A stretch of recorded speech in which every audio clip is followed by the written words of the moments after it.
Okay, I feel like we're right near the end now. Hooray! Cumulative frequency graphs. So cumulative builds up as you go along.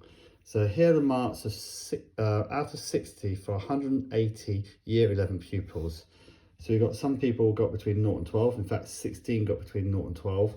And then 49 got between 12 and 24, etc., etc. As you can see that. So it says copy and complete the table. Well, if this person didn't stand in the way, it'd be easy, wouldn't it? Anyway, let's try and do it with her in there. So I've got to complete this table. Cumulative frequency means building up as you go along. So there are 16 that got from 0 to 12. Now cumulative means how much did they get from the lowest to the next category up. So here it's those 16 plus those 49. So you probably can use a calculator, non-calculator paper, so I'm not going to. So it's 50, so it's 65. Now another add 67 with that, which I know is 132.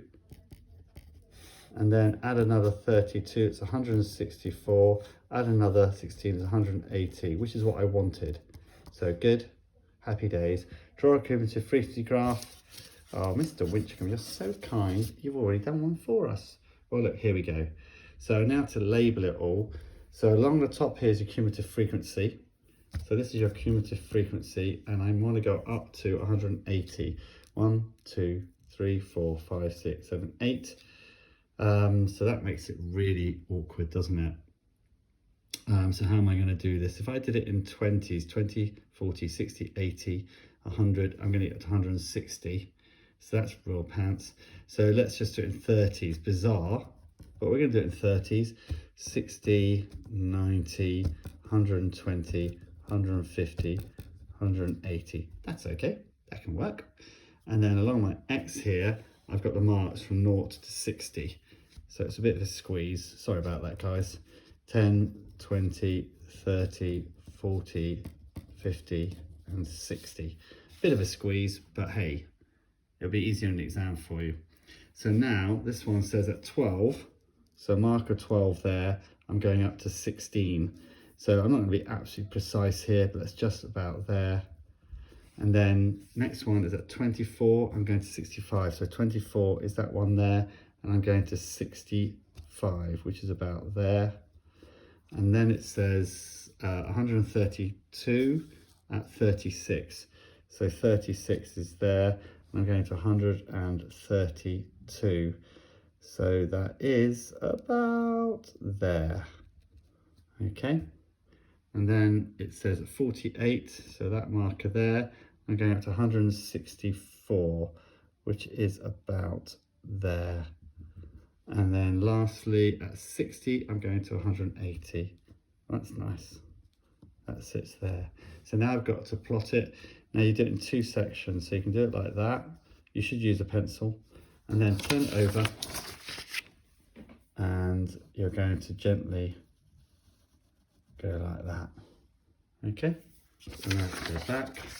How beautiful is that? Look at that. Woohoo!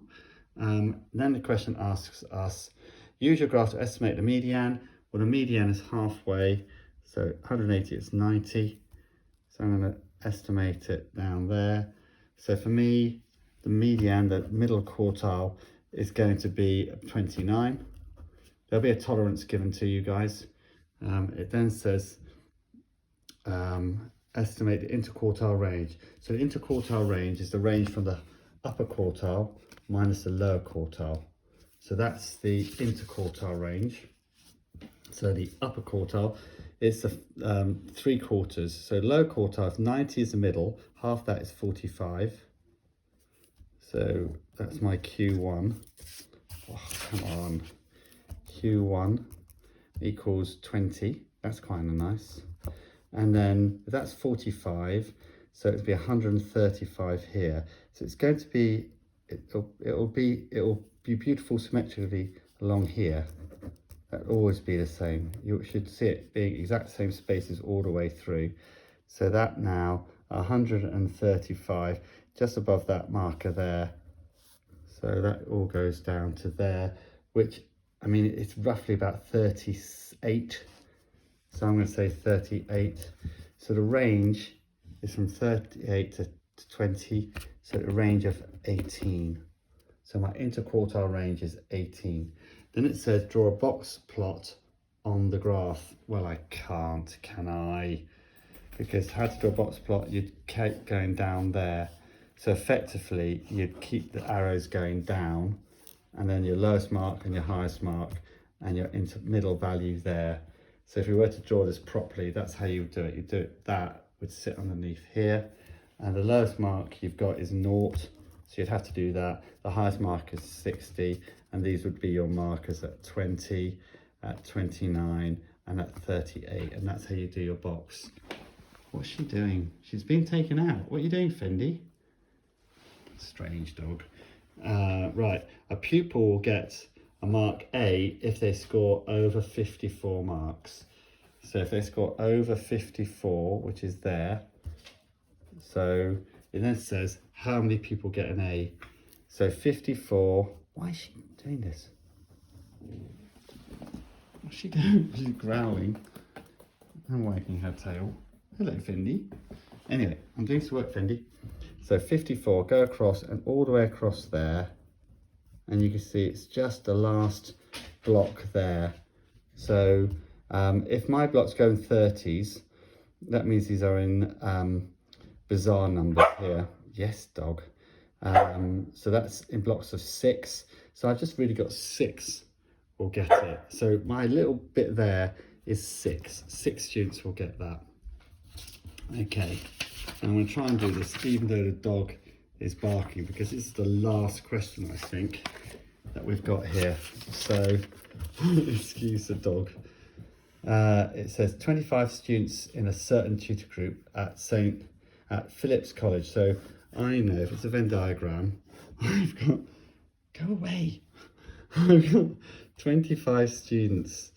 So 20, yep, Andy. Darling, I'll sort you out later, okay? So it says here, 16 students in the tutor group study German, right? So if I put German there, and that's 16, and it says 14 study French, 14 study French, but then it says 6 students. So it says here, they don't say, what it doesn't say is only, so it says 16 do German, 14 do French, 6 study both. So 6 study both. That means that 8 must be in that group and 10 must be in that group. So you've got to be really careful with the words here and how you hear them and read them, okay? And then it says, find the probabilities. Ah, well, we haven't finished yet, have we? So I've got the 16 plus the 8. So sometimes when you're tired, you have to do it nice, so it's 24. So one little fella doesn't study any German or French. So then it says, what's the probability they study French? Well, we already know that's 14 out of 25 that study French. And then it says, what's the probability they study French and German, or French and German? Don't forget that language there is the 6 out of 25. Then it says, study French but not German. So probability is French and not German. So that must be 8 out of 25. And then lastly, does not study either. So probability they don't study German and they don't study French. So don't study French and don't study German. Well, that's our little fella here, 1 out of 25. And I think that is everything. Yeah. So well done if you've done all of that. That's really good. See you later.